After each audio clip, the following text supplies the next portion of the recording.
Hey everyone, it's Lexi here. Welcome back to my channel, Nature's Ruby. Once again, I have some very exciting news to share with you all.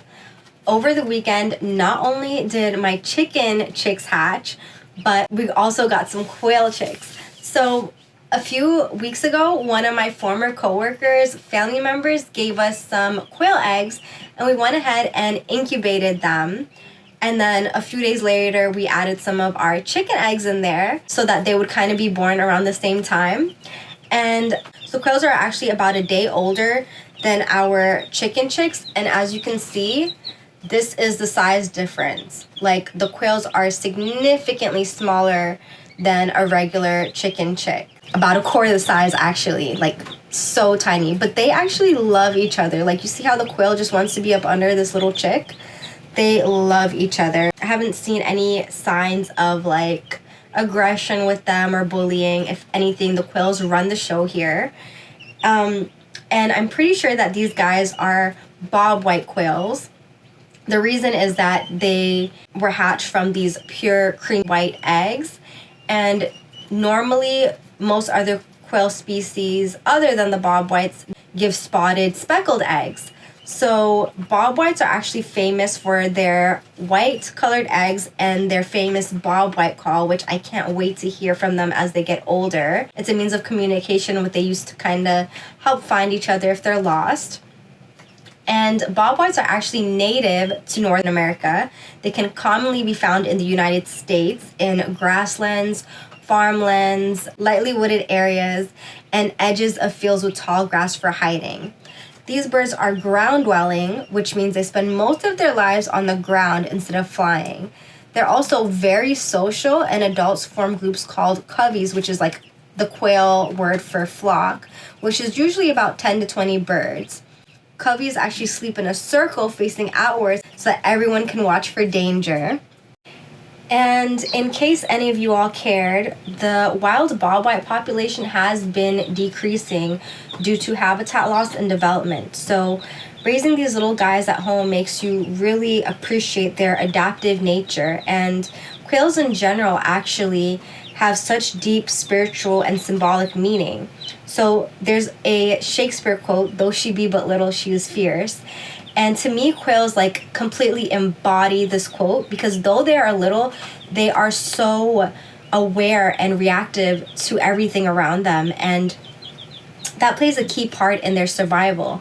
And spiritually, though these guys are so small, they can teach us a lot about life and awareness. These guys move in coveys and watch each other constantly and watch out for each other.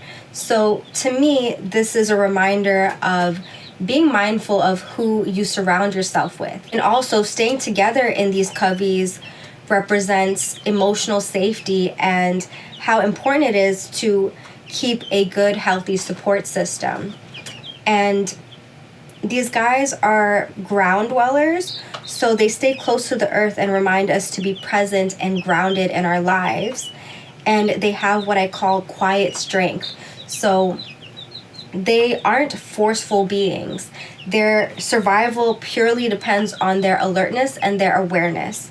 So their alertness is key to their survival and reminds us to be in tune with that intuitive, instinctive side of ourselves. And a lot of you all may not know this, but in ancient texts, quails actually appear as representatives of provision and divine care. So not as food, but as reminders that life is supported by the natural world.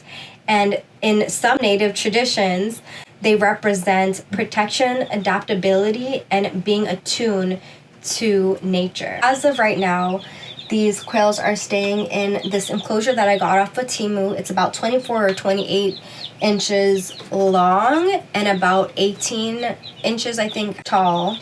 And then it's about a foot wide. So these guys are staying in there. Eventually, our chickens will be going outside, and this will be exclusively for our quails. Quails actually eat more insects and have a more high protein diet in comparison to chickens. So it's very crucial that you get them the right food. Right now, I am feeding them this all flock blend from Cluck & Co. It has 20% protein in it, So what I do is I have it crushed up in the food processor, and then I'll feed it to them because their beaks are oh so tiny. We have a heat lamp here to make sure they stay nice and warm. And what a lot of people love quails for is their eggs. So a lot of people don't know this, but people love quail eggs because they are supposedly 3 times more nutritious than one chicken egg.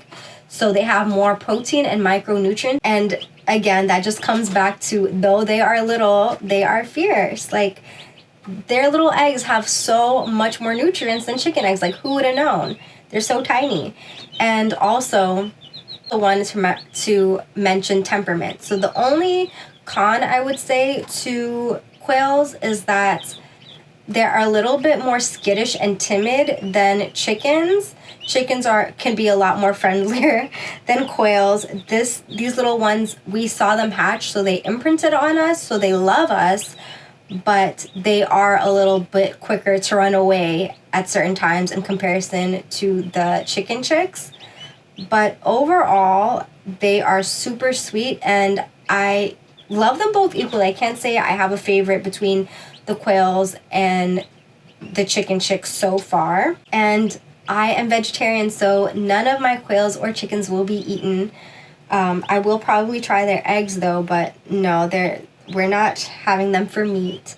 But I know a lot of people like them because they're so small, convenient, and they're easy to breed. So I will say I am truly blessed to have been given a chance to hatch and raise these little guys, and I'm so looking forward to this journey with them. I love them so much already. So I hope you all learned a thing or two about quails. If you guys want to see more content like this, don't forget to subscribe.